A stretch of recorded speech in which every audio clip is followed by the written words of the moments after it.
Hello दोस्तों।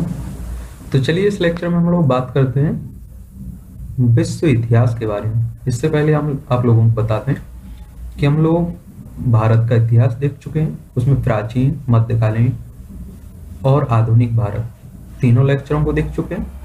अब बात करते हैं इसमें विश्व इतिहास के बारे में। ठीक है, तो लूसेंट सामान्य ज्ञान को देख रहे हैं हम लोग, उसी कड़ी में हम लोग बात कर रहे हैं विश्व इतिहास। तो सबसे पहले बात करते हैं पुनर्जागरण के बारे में। पुनर्जागरण का प्रारंभ इटली के फ्लोरेंस नगर में हुआ था। पुनर्जागरण का प्रारंभ कहाँ से हुआ? इटली के फ्लोरेंस नगर से हुआ। इटली के महान कवि दांते 1260 से 1321 तक रहे। दांते को पुनर्जागरण का अग्रदूत माना जाता है। पुनर्जागरण का अग्रदूत किसे माना जाता है? दांते को। इनका जन्म फ्लोरेंस नगर में हुआ था।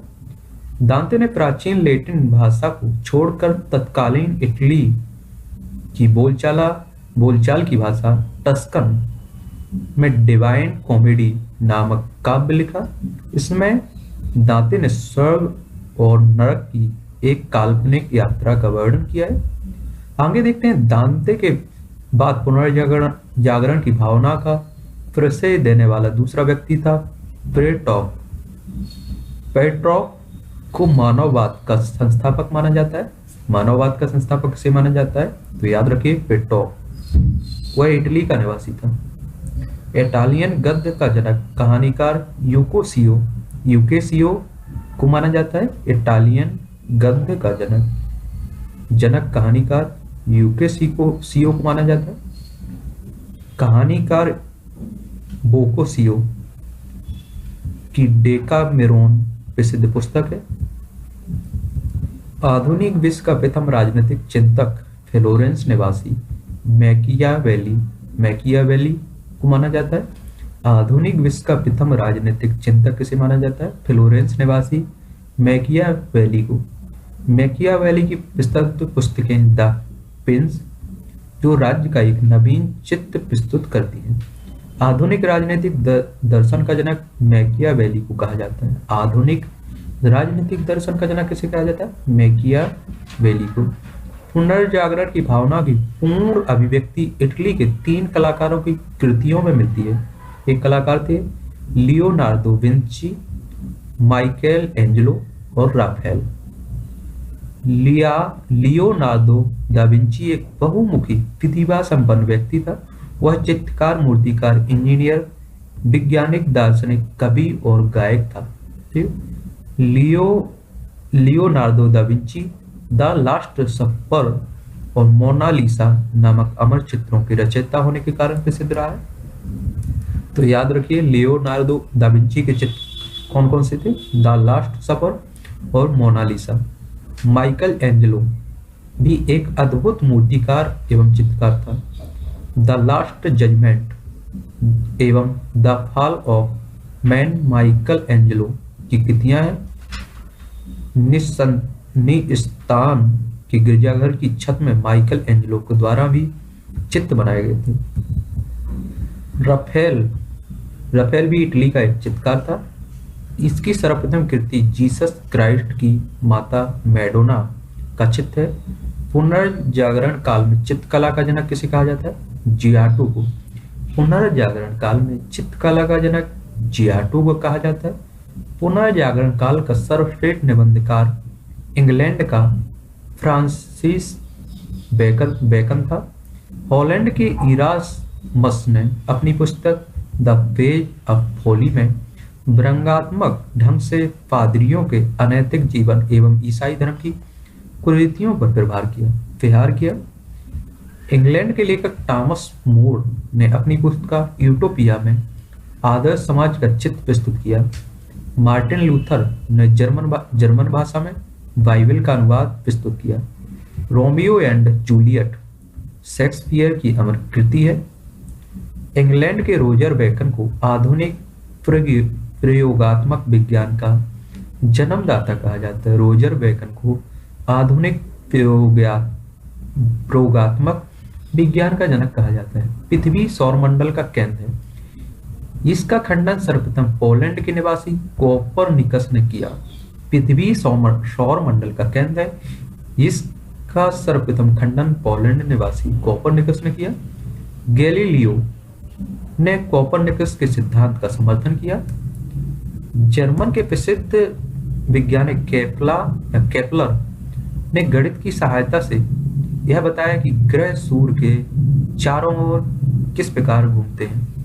न्यूटन गुरुत्वाकर्षण के नियम का पता लगाया। न्यूटन ने धर्म सुधार आंदोलन की शुरुआत हुई 16वीं शताब्दी में।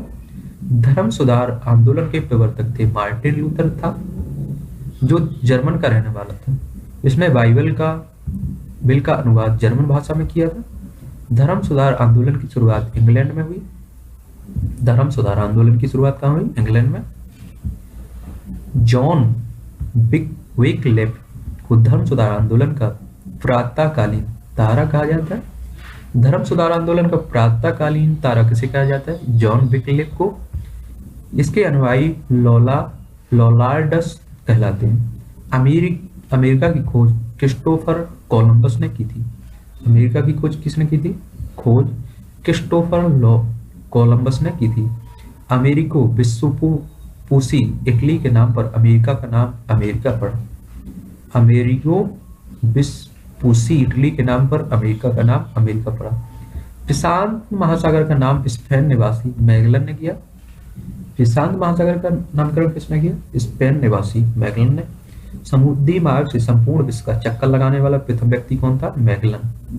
समुद्री मार्ग से संपूर्ण विश्व का चक्कर लगाने वाला प्रथम व्यक्ति कौन था? मैगलन। अब बात कर लेते हैं अमेरिका का स्वतंत्रता संग्राम। अमेरिका में ब्रिटिश उपनिवेशवाद साम्राज्य की नींव जेम्स प्रथम के शासनकाल में डाली गई। रेड इंडियन अमेरिका के मूल निवासी हैं। अमेरिका के मूल निवासी कौन है? Red Indian. अमेरिका का स्वतंत्रता युद्ध 1783 ईस्वी में पेरिस की संधि के तहत समाप्त हुआ। अमेरिका को पूर्ण स्वतंत्रता मिली 4 जुलाई 1776 को। याद रखिए, अमेरिका को पूर्ण स्वतंत्रता कब मिली? 4 जुलाई 1776 को। अमेरिका स्वतंत्रता संग्राम का नायक जॉर्ज वॉशिंगटन थे, जो बाद में अमेरिका के प्रथम राष्ट्रपति बने। George Washington. अमेरिका स्वतंत्रता संग्राम का तत्कालीन कारण था बोस्टन की चाय पार्टी, जो 16 दिसंबर 1773 को हुई। इस घटना में अमेरिका का स्वतंत्रता संग्राम प्रारंभ हुआ। इस घटना का नायक था सैमुअल एडम्स। अब बात करते हैं प्रजातंत्र की स्थापना सर्वप्रथम अमेरिका में हुई थी। इसे ही आधुनिक गणतंत्र की जननी कहा जाता है। धर्म निरपेक्ष राज्य की स्थापना भी सर्वप्रथम अमेरिका में हुई। याद रखिए, प्रजातंत्र की स्थापना सर्वप्रथम अमेरिका में हुई। इसे ही अमेरिका को ही आधुनिक गणतंत्र की जननी कहा जाता है। और धर्मनिरपेक्ष राज्य की स्थापना भी सर्वप्रथम अमेरिका में हुई। आगे देखते हैं, अमेरिका स्वतंत्रता संग्राम के दौरान अमेरिका वासियों का नारा था, प्रतिनिधित्व नहीं तो कर नहीं। अमेरिका स्वतंत्रता संग्राम के दौरान अमेरिका वासियों का नारा क्या था? प्रतिनिधित्व नहीं तो कर नहीं। संसार में सर्वप्रथम लिखित संविधान संयुक्त राज्य अमेरिका ने 1789 में लागू किया। विश्व में सर्वप्रथम लिखित संविधान संयुक्त राज्य अमेरिका ने 1789 में लागू किया। 1781 में उपनिवेशी सेना के प्रमुख आत्मसमर्पण करने वाले ब्रिटेन की सेना का लॉर्ड कॉर्नवालिस था। अमेरिका विश्व का पहला देश है जिसने मनुष्यों की समानता और उसके मौलिक अधिकारों की घोषणा की है। अमेरिका में दासों की आयात को 1808 में अवैध घोषित किया गया।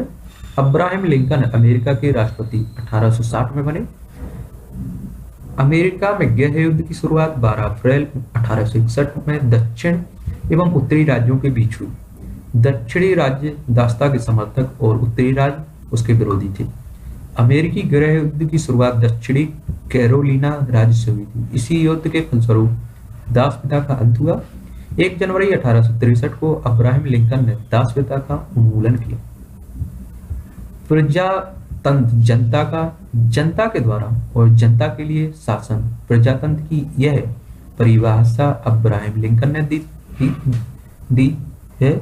अब्राहम लिंकन की हत्या जॉन बेल्किज बूथ नामक व्यक्ति ने 4 मार्च 1865 को कर दी। अमेरिकी गृह युद्ध की समाप्ति 26 मई 1865 को हुई। अमेरिकी फिलोसोफिकल सोसाइटी की स्थापना बेंजामिन फ्रैंकलिन ने की थी। अमेरिका फिलोसोफिक सोसाइटी की स्थापना बेंजामिन फ्रैंकलिन ने की थी। ठीक है, चलिए अब देखते हैं हम लोग फ्रांस की राजक्रांति। फ्रांस की राजक्रांति 1789 में लुई 16वां के शासनकाल में हुई। इस समय फ्रांस में सामंती व्यवस्था थी। 14 जुलाई 1789 ईस्वी को क्रांतिकारियों ने बास्तील के कारागार के फाटक को तोड़कर बंदियों को मुक्त कर दिया। तब से 14 जुलाई को फ्रांस में राष्ट्रीय दिवस के रूप में मनाया जाता है। समानता, स्वतंत्रता और बंधुत्व का नारा फ्रांस की राज्य क्रांति की देन है। आगे देखते हैं हम लोग। मैं ही राज्य हूँ, मेरे शब्द ही कानून है। यह कथन किसका था? लुई 14वां का। वर्साय के शीश महल का निर्माण लुई 14वां ने करवाया था।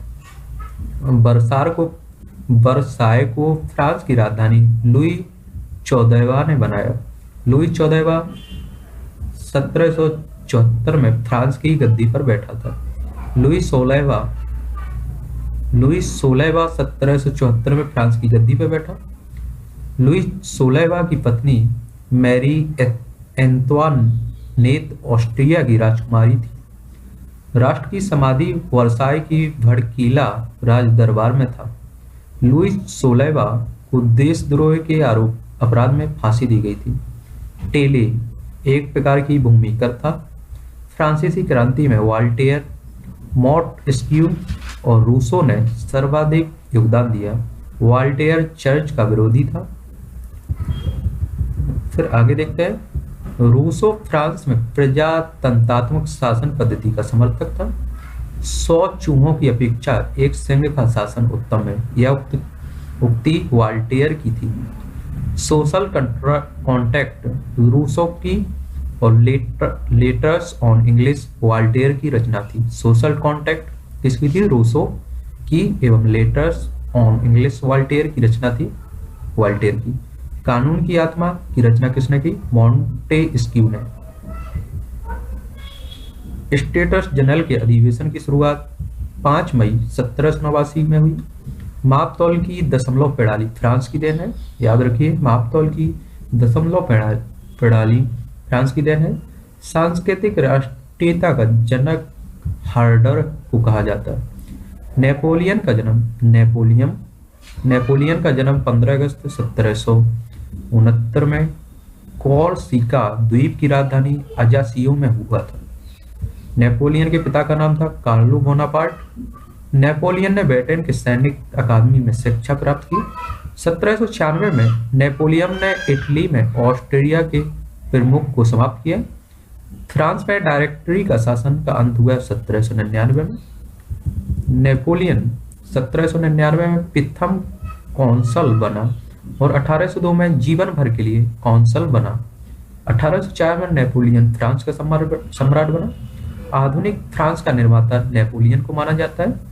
नेपोलियन ने ही सर्वप्रथम इंग्लैंड को बनियों का देश कहा था। नेपोलियन ने अपनी पत्नी जोजेफाइन को तलाक देकर ऑस्ट्रिया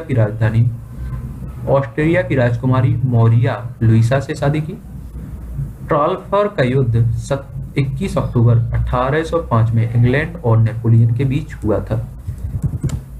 ट्राफल्गर का युद्ध 21 अक्टूबर 1805 को इंग्लैंड और नेपोलियन के बीच हुआ।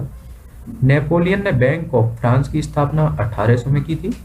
नेपोलियन ने कानूनों का संग्रह तैयार करवाया, जिसे नेपोलियन का कोड कहा गया।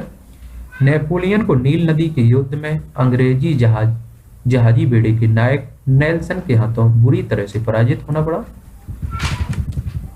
यूरोप के राष्ट्रों से मिलकर 1813 में नेपोलियन ने लिपजिग नामक स्थान पर हरा दिया और उसे बंदी बनाकर एल्वा के टापू पर भेज दिया गया, परंतु वह एल्वा से भाग निकला और पुनः फ्रांस का सम्राट बना।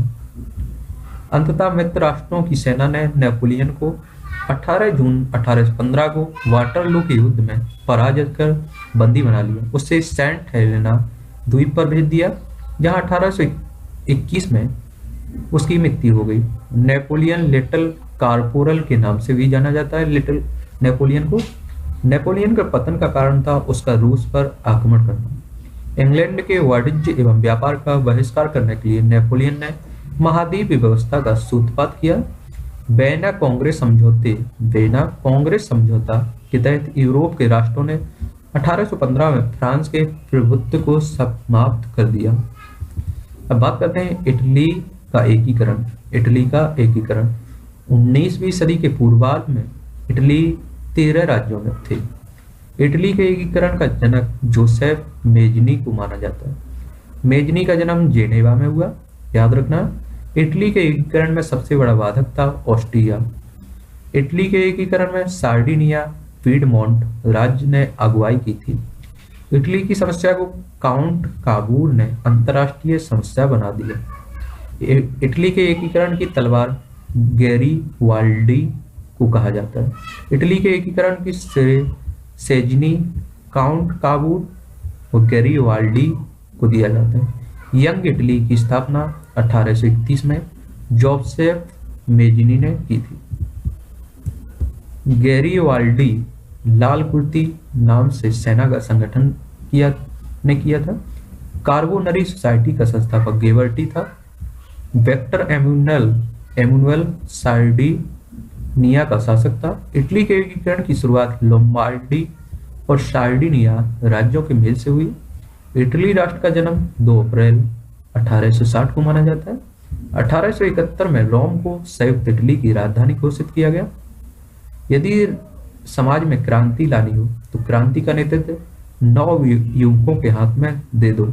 यह कथन किसका था? जोसेफ मेजनी का। इटली का एकीकरण 1871 में काउंट काउर ने किया। इटली का एकता का जन्मदाता कौन है? नेपोलियन। इटली की एकता का जन्मदाता नेपोलियन था। ठीक है, अब बात करते हैं जर्मनी का एकीकरण। जर्मनी का एकीकरण बिस्मार्क ने किया। बिस्मार्क पिरसा के शासक विलियम प्रथम का प्रधानमंत्री था। जर्मनी का सबसे शक्तिशाली राज्य था पिरसा। बिस्मार्क जर्मनी का एकीकरण पिरसा के नेतृत्व में चाहता था। विलियम को जर्मन संघ के सम्राट का ताज 8 फरवरी 1871 में पहनाया गया। बिस्मार्क को सबसे अधिक भय था फ्रांस से। जर्मनी में राष्ट्रीयता का संदेश वाहक था नेपोलियन बोनापार्ट को माना जाता है। जर्मनी के आर्थिक राष्ट्रवाद का पिता फ्रेडरिक लिस्ट को माना जाता है। जर्मनी राष्ट्रीय सभा को डायट के नाम से जाना जाता था। यह फ्रैंकफर्ट में होती थी। 1815 से 1850 के बीच जर्मन साम्राज्य पर ऑस्ट्रिया का अधिपत्य था। ऑस्ट्रिया के चांसलर थे मेटरनिख। एकीकृत जर्मन राष्ट्र के निर्माण में राके, बोमर, लसर इत्यादि दार्शनिकों ने महत्वपूर्ण भूमिका निभाई। फ्रैंकफर्ट संविधान सभा का गठन मई 1848 में किया गया। विलियम प्रथम के शासनकाल में पिरसा का रक्षा मंत्री वान रून एवं सेनापति वान माल्टे था। याद रखना।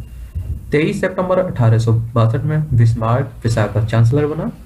बिस्मार्क का जन्म कब हुआ था? 1 अप्रैल 1815 में बेडनबर्ग में हुआ था। विलियम प्रथम ने बिस्मार्क को वाजीगर कहा था। फिर बात करते हैं सेरेजोवा का युद्ध में 1866 में ऑस्ट्रिया ने पिरसा के आगे आत्मसमर्पण कर दिया। 23 अगस्त 1866 में प्राग संधि के तहत ऑस्ट्रिया जर्मनी संघ में शामिल हो गया। फ्रांस एवं पिरसा के बीच सेडान का युद्ध 15 जुलाई 1870 को हुआ। नेपोलियन तृतीय ने पिरसा के आगे 1 सितंबर 1870 को आत्मसमर्पण किया। बिस्मार्क ने जर्मनी को सम्राट विलियम प्रथम का राज्याभिषेक वर्साय के राजमहल में किया। फ्रैंकफर्ट की संधि 10 मई 1871 को फ्रांस और पिरसा के बीच हुई। सूडान के युद्ध के बाद जर्मनी का एकीकरण संभव हो सका। ठीक है, अब बात करते हैं रूसी क्रांति। समाजवाद शब्द का प्रयोग सर्वप्रथम रॉबर्ट ओवन ने किया। वह वेल्स का रहने वाला था। आदर्शवाद समाजवाद का प्रवक्ता रॉबर्ट ओवन को माना जाता है। वैज्ञानिक समाजवाद का संस्थापक कार्ल मार्क्स था। कार्ल मार्क्स जर्मनी का निवासी था। कार्ल मार्क्स ने दास कैपिटल और कम्युनिस्ट मैनिफेस्टो नामक पुस्तक लिखी। कार्ल मार्क्स ने दास कैपिटल और कम्युनिस्ट मैनिफेस्टो नामक पुस्तकें लिखी, याद रखना। फ्रांसीसी साम्यवाद का जनक सेंट साइमन को माना जाता है। फेबियन सोशलिज्म का नेतृत्व जॉर्ज बर्नार्ड शो ने किया। लंदन में फेबियन सोसाइटी की स्थापना 1884 ईस्वी में हुई। दुनिया के मजदूरों एक हो का नारा कार्ल मार्क्स ने दिया। रूस के शासक को जार कहा जाता था। यह जार शाही व्यवस्था मार्च 1917 में समाप्त हुई। जार का मुक्ति दाता के नाम से अलेक्जेंडर द्वितीय को माना जाता है। रूस का अंतिम जार शासक हुआ जार निकोलस द्वितीय। 1917 ईस्वी में हुई रूसी क्रांति का तत्कालीन कारण था प्रथम विश्व युद्ध में रूसी की पराजय। 17 नवंबर 1917 को बौद्धिक क्रांति का नेतृत्व लेनिन था। लेनिन चेका का संगठन किया था। लेनिन ने लाल सेना का संगठन ट्राट्स्की ने किया। रूस के शासक अलेक्जेंडर द्वितीय की हत्या बम विस्फोटक में हुई थी। एक जार एक चर्च और एक रूस का नारा किसने दिया? जॉर्ज निकोलस द्वितीय ने। रूस में सबसे अधिक संख्या स्लाव लोगों की थी। अन्ना कैरेनिना के लेखक थे लियो टॉल्स्टॉय। शून्यवाद का जनक है तुरुगनेव को माना जाता है। रूसी साम्राज्यवाद का साम्यवाद का जनक था प्लेखानोव। सोशल डेमोक्रेटिक दल की स्थापना 1903 में रूस में हुई। यह दो गुटों में विभाजित था, बोल्शेविक और मेंशेविक। बोल्शेविक का अर्थ होता है बहुसंख्यक, मेंशेविक का अर्थ होता है अल्पसंख्यक। बोल्शेविक दल का नेता लेनिन था। 16 अप्रैल 1917 में लेनिन ने रूस में क्रांतिकारी योजना प्रकाशित की, जो अप्रैल थीसिस के नाम से जानी जाती है। 1931 में लेनिन ने रूस में नई आर्थिक नीति लागू की। आधुनिक रूस का निर्माता स्टालिन को माना जाता है। लेनिन की मृत्यु हुई 1924 में। राइट्स ऑफ मैन का लेखक था थॉमस पेन। मदर की रचना की है मैक्सम गोर्की ने। स्थायी क्रांति का सिद्धांत प्रवर्तक था ट्राट्स्की। प्रथम विश्व युद्ध के दौरान लेनिन का नारा था युद्ध का अंत करो। कार्ल मार्क्स का आजीवन साथी रहा है फ्रेडरिक एंजल्स। ठीक है,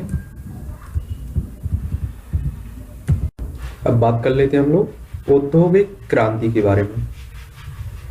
औद्योगिक क्रांति की शुरुआत इंग्लैंड में हुई।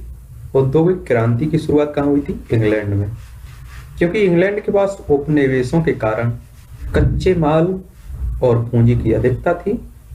इंग्लैंड में औद्योगिक क्रांति की शुरुआत सूती कपड़ा उद्योग से हुई थी। इंग्लैंड में औद्योगिक क्रांति की शुरुआत किससे हुई थी? सूती कपड़ा उद्योग से। सबसे पहले स्कॉटलैंड के मैकटम नामक व्यक्ति ने पक्की सड़कें बनाने की विधि निकाली थी।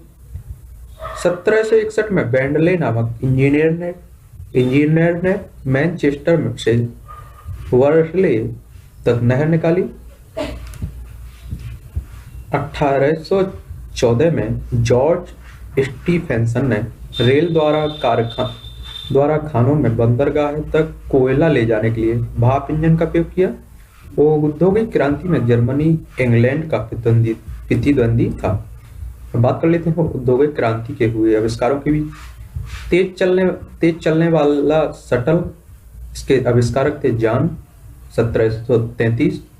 स्पिनिंग जेनी जेम्स हारगिव्स थे इसके आविष्कारक 1765। स्पिनिंग जेनी पानी की शक्ति से चालित रिचार्ड आर्कराइट थे इसके आविष्कारक 1767। स्पिनिंग म्यूल क्रॉम्पटन थे इसके आविष्कारक 1776। घोड़ा द्वारा चलाए जाने वाले करघा कार्ट राइटर थे इसके आविष्कारक। सेफ्टी लैम्प हम्फी डेवी थे इसके 1815 में। अब बात कर लेते हैं इंग्लैंड में क्रांति। इंग्लैंड में गृह युद्ध चार्ल्स प्रथम के शासनकाल में 1642 में हुआ। इंग्लैंड में गौरवपूर्ण क्रांति 1688 में हुई। इस समय इंग्लैंड का शासक जेम्स द्वितीय था। 100 वर्षीय युद्ध इंग्लैंड एवं फ्रांस के बीच हुआ। 100 वर्षीय युद्ध किस किस के बीच हुआ है? इंग्लैंड और फ्रांस के बीच। गुलाबों का युद्ध किसे कहते हैं? इंग्लैंड में हुआ था। गुलाबों का युद्ध कहाँ हुआ था? इंग्लैंड में। 100 वर्षीय युद्ध इंग्लैंड एवं फ्रांस में। इंग्लैंड के सामंतों ने राजा जॉन को सन 1215 ईस्वी में अधिकार पत्र पर हस्ताक्षर करने को मजबूर किया। इस अधिकार पत्र को मैग्ना कार्टा कहा जाता है। यह सर्वसाधारण के अधिकारों का घोषणा पत्र था। ट्यूडर वंश के शक्तिशाली राजाओं के शासनकाल में संसद उनके हाथों की कठपुतली बनी रही। एलिजाबेथ प्रथम का संबंध ट्यूडर वंश से था। इंग्लैंड में गृह युद्ध 7 वर्षों तक चला। ठीक है। इंग्लैंड के राजा चार्ल्स प्रथम को फांसी की सजा दी गई थी। गृह युद्ध के दौरान राजा के समर्थकों को क्रेवेलियर कहा गया और संसद के समर्थकों को राउंड हेड्स कहा गया। अब बात कर लेते हैं हम लोग प्रथम विश्व युद्ध के बारे में। प्रथम विश्व युद्ध की शुरुआत हुई 28 जुलाई 1914 में। प्रथम विश्व युद्ध की शुरुआत कब हुई? 28 जुलाई 1914। याद रखिए ये डेट। यह 4 वर्षों तक चला। इसमें 37 देशों ने भाग लिया। प्रथम विश्व युद्ध की शुरुआत हुई 28 जुलाई 1914 को। यह 4 वर्षों तक चला। इसमें 37 देशों ने भाग लिया। प्रथम विश्व युद्ध का तत्कालीन कारण था ऑस्ट्रिया के राजकुमार फर्डिनेंड की ब्रोसेनिया की राजधानी सेराजियो में हत्या थी। प्रथम विश्व युद्ध में संपूर्ण विश्व 2 खेमों में बट गया था, मित्र राष्ट्र और धुरी राष्ट्र। धुरी राष्ट्रों का नेतृत्व जर्मनी ने किया। धुरी राष्ट्रों का नेतृत्व किसने किया? जर्मनी ने। इसमें शामिल देश थे ऑस्ट्रिया, हंगरी और इटली। मित्र राष्ट्रों में इंग्लैंड, जापान, संयुक्त राज्य अमेरिका, रूस, फ्रांस शामिल थे। गुप्त संधियों की प्रणाली का जनक बिस्मार्क था। ऑस्ट्रिया, जर्मनी, इटली के बीच त्रिमूर्त का निर्माण हुआ 1882 में। सर्बिया की गुप्त क्रांति संस्था थी काला हाथ। रूस जापान युद्ध 1904 से 1905 का अंत अमेरिकी राष्ट्रपति रॉजवेल्ट की मध्यस्थता से हुआ था। ठीक है। मोरक्को संकट 1906 ईस्वी में पैदा हुआ। प्रथम विश्व युद्ध के दौरान जर्मनी ने रूस पर आक्रमण 1 अगस्त 1914 ईस्वी में किया और फ्रांस पर आक्रमण किया 3 अगस्त 1914 को। 8 अगस्त 1914 को इंग्लैंड प्रथम विश्व युद्ध में शामिल हुआ। 26 अप्रैल 1915 को इटली मित्र राष्ट्रों की ओर से प्रथम विश्व युद्ध में शामिल हुआ। प्रथम विश्व युद्ध के समय अमेरिका के राष्ट्रपति थे वुडरो विल्सन। अमेरिका 6 अप्रैल 1917 में प्रथम विश्व युद्ध में शामिल हुआ। तो अमेरिका कब हुआ था प्रथम विश्व युद्ध में शामिल? 6 अप्रैल 1917 को। जर्मनी यू-बोट द्वारा इंग्लैंड में लुसितानिया नामक जहाज को डुबाने के बाद अमेरिका प्रथम विश्व युद्ध में शामिल हुआ, क्योंकि उस जहाज पर मरने वाले 1153 व्यक्तियों में से 128 व्यक्ति अमेरिकी थे। प्रथम विश्व युद्ध की समाप्ति हुई 11 नवंबर 1918 को। ठीक है। 18 जून 1919 को पेरिस शांति सम्मेलन हुआ, जिसमें 27 देश भाग ले रहे थे, मगर संधि शर्तों की शर्तें केवल 3 देश ब्रिटेन, फ्रांस, अमेरिका तय कर रहे थे। पेरिस शांति सम्मेलन में शांति संधियों की शर्तें निर्धारित करने में जिन राष्ट्राध्यक्षों ने मुख्य भूमिका निभाई वे थे अमेरिकी राष्ट्रपति वुडरो विल्सन, और ब्रिटेन के प्रधानमंत्री थे लॉर्ड जॉर्ज। फ्रांस के प्रधानमंत्री थे जॉर्ज क्लेमेंसो। वर्साई की संधि 28 जून 1919 को जर्मनी के साथ हुई। युद्ध के हर्जाने के रूप में जर्मनी से 6 अरब 50 करोड़ पाउंड की राशि मांग की गई। अंतर्राष्ट्रीय क्षेत्र में प्रथम विश्व युद्ध का सबसे बड़ा योगदान राष्ट्र संघ की स्थापना थी। प्रथम विश्व युद्ध के दौरान होने वाली वर्साई की संधि में द्वितीय विश्व युद्ध का बीजारोपण हुआ। अब बात करते हैं चीनी क्रांति के बारे में। मंचू राजवंश का पतन 1911 में हुआ। 1911 में हुई चीनी क्रांति का नायक था सन्यात सेन। 1905 में सन्यात सेन ने तुंग मैंग दल की स्थापना की, जिसका उद्देश्य चीन में मंचू वंश के शासन को समाप्त करना था। क्रांतिकारियों ने 29 दिसंबर 1911 में सन्यात सेन को अपनी राजधानी, अपनी सरकार का अध्यक्ष चुना। सन्यात सेन को कोविनेड लीग सोसाइटी का संस्थापक सन्यात सेन था। 1911 में क्रांति के बाद चीन में गणतंत्र शासन पद्धति की स्थापना हुई। वुहान सी हिक्काई के समर्थन में सन्यात सेन ने अपना नेतृत्व वापस ले लिया। 1912 में सन्यात सेन ने कुओमिंतांग पार्टी की स्थापना की। इस पार्टी के पुनर्गठन के लिए सेन ने माइकल बोरोदिन को आमंत्रित किया। डॉक्टर सन्यात सेन ने अपनी सेना के संगठन के लिए जनरल गैलेन को चुना था। डॉक्टर सन्यात सेन के 3 सिद्धांत थे: राष्ट्रवाद, लोकतंत्रवाद और सामाजिक न्याय। डॉक्टर सन्यात सेन को चीन का राष्ट्रपिता कहा जाता है। किसे कहा जाता है? चीन का राष्ट्रपिता किसे कहा जाता है? डॉक्टर सन्यात सेन को। डॉक्टर सन्यात सेन की मृत्यु 1925 में हुई। डॉक्टर सन्यात सेन की मृत्यु के बाद चियांग काई शेक ने 1926 में कोमिंतांग पार्टी का नेतृत्व संभाला। 1927 में कोमिंतांग पार्टी साम्यवादी लोग अलग हो गए। चीन में गृह युद्ध 1928 में शुरू हुआ। 1925 को वुहान के विशाल किसान आंदोलन का नेतृत्व माओ त्से तुंग ने किया। माओ त्से तुंग का जन्म 1893 में हुआ था वुहान में।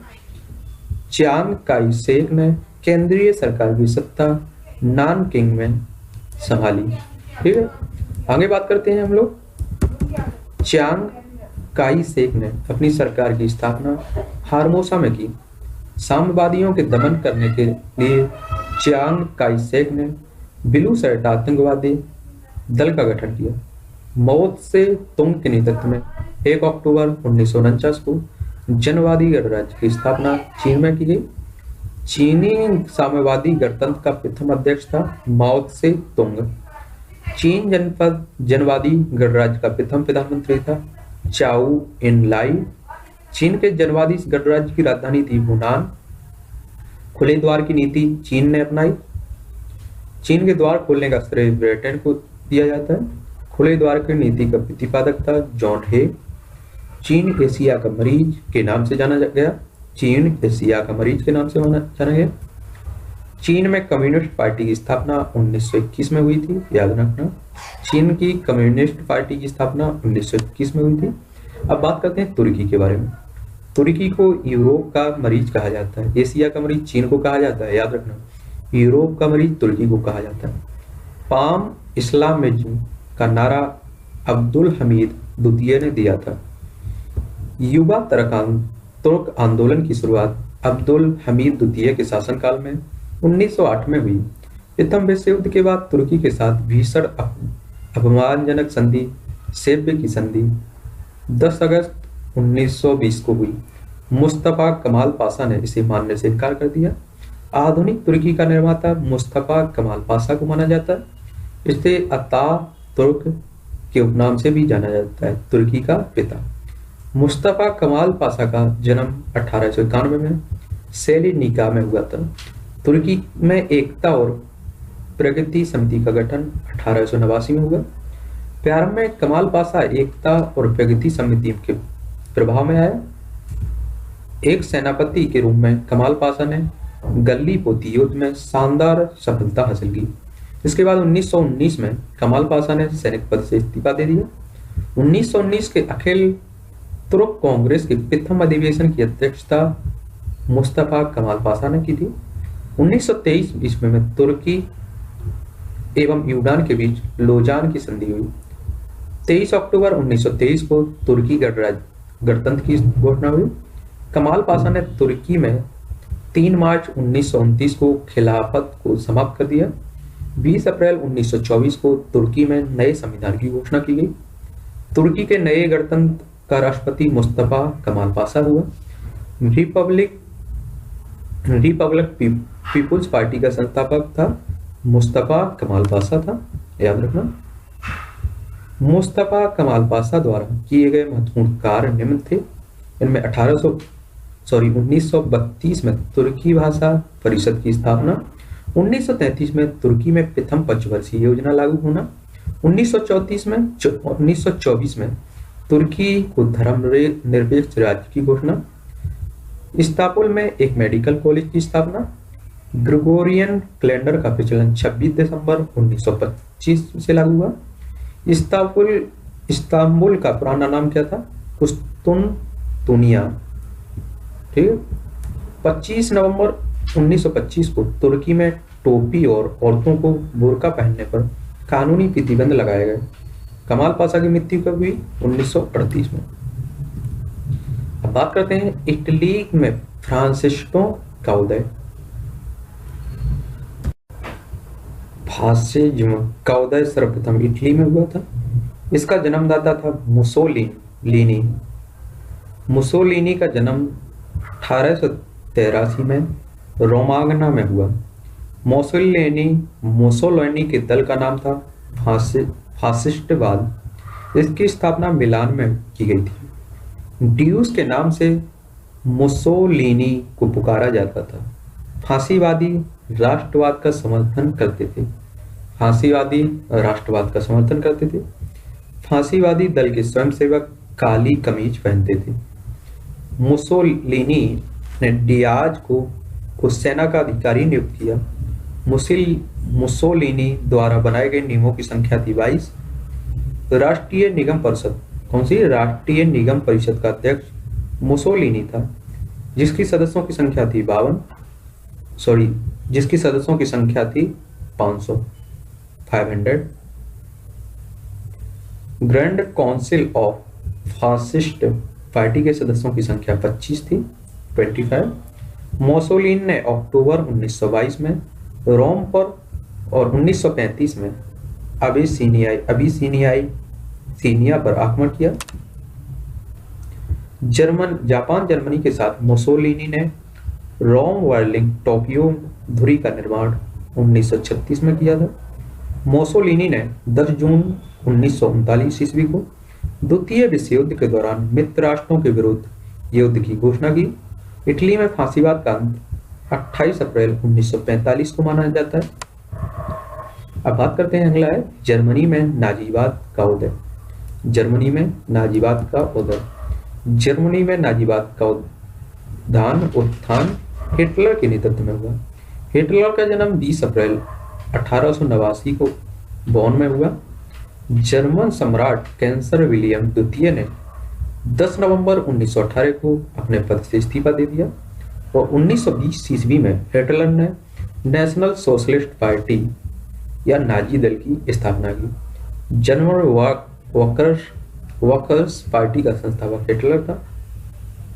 1933 में हिटलर जर्मनी का प्रधानमंत्री बना। उस समय राष्ट्रपति हिंडेनबर्ग था। एक राष्ट्र एक नेता का नारा हिटलर ने दिया था। हिटलर की आत्मकथा का नाम है माई कैम्प, मेरा संघर्ष। नाजी दल का प्रचार कार्य गोएबल्स संभालता था। जर्मन सुरक्षा परिषद की स्थापना 4 अप्रैल 1933 में हुई। हिटलर ने 16 मार्च 1935 को जर्मनी में पुनः सशक्तिकरण की घोषणा की। हिटलर ने 1 सितंबर 1939 को पोलैंड पर आक्रमण किया। हिटलर की विस्तारवादी नीति का पहला शिकार ऑस्ट्रिया हुआ। एडोल्फ हिटलर के लिए सामी विरोधी नीति का अर्थ था यहूदी विरोधी नीति। हिटलर ने 30 अप्रैल 1945 को आत्महत्या कर ली। याद रखना, हिटलर ने 30 अप्रैल 1945 को आत्महत्या कर ली थी। अब बात करते हैं जापानी साम्राज्यवाद के बारे में। किसके? जापानी साम्राज्यवाद के बारे में। जापान के साम्राज्यवाद का सबसे पहला शिकार हुआ चीन। 1863 में एक अमेरिकी नाविक पेरी ने बल प्रयोग कर जापान का द्वार अमेरिकी व्यापार के लिए खोला। जापान में आधुनिकीकरण की प्रक्रिया की शुरुआत मोत्सुहितो ने की। 1872 में जापान में सैनिक सेवा अनिवार्य कर दी गई थी।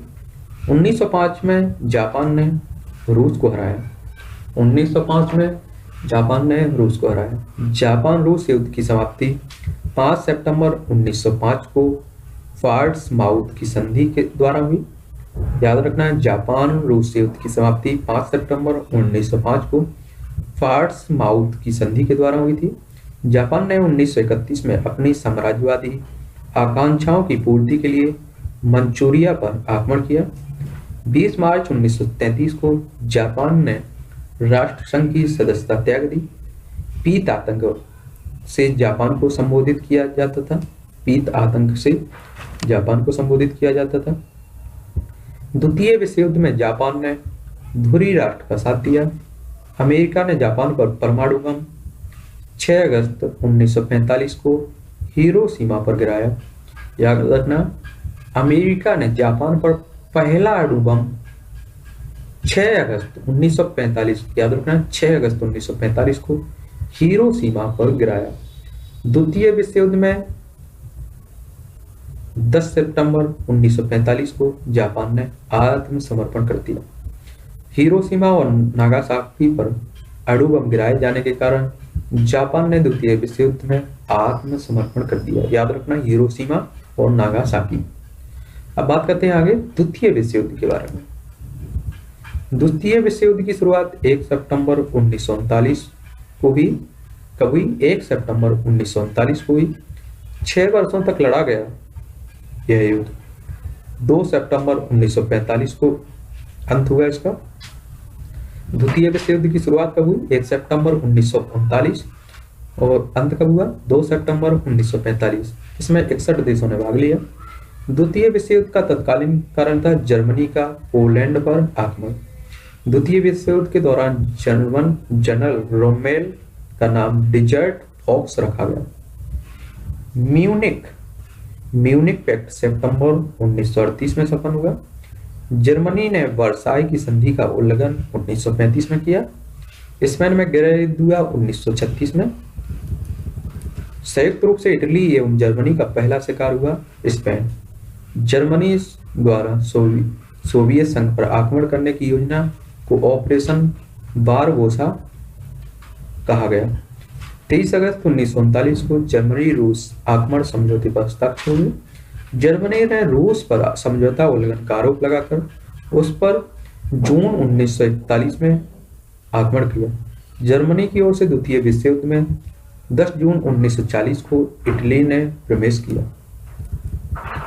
अमेरिका का द्वितीय विश्व युद्ध में प्रवेश हुआ 8 सितंबर 1941 को।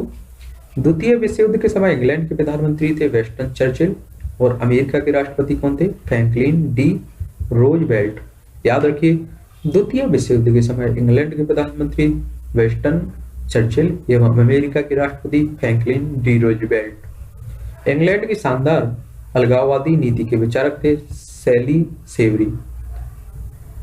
वर्साई की संधि को आरोपित संधि के नाम से भी जाना जाता है। द्वितीय विश्व युद्ध में जर्मनी की पराजय का श्रेय रूस को दिया जाता है। द्वितीय विश्व युद्ध के दौरान अमेरिका ने 6 अगस्त 1945 को जापान पर अणु बम गिराया था।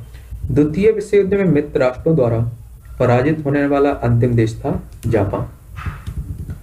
अमेरिका ने हिरोशिमा पर फैटमैन, याद रखना है, ये हमेशा याद रखना। अमेरिका ने हिरोशिमा पर फैटमैन, नागासाकी पर लिटिल बॉय नामक एटम बम जो 100 मेगावाट का था गिराया गया था। अंतरराष्ट्रीय क्षेत्र में द्वितीय विश्व युद्ध का सबसे बड़ा युद्ध संयुक्त राष्ट्र संघ की स्थापना है। तो याद रखें, जापान पर फैटमैन, हिरोशिमा पर बम गिराया गया और नागासाकी पर लिटिल बॉय। चलिए, तो ये था हमारा विश्व का इतिहास।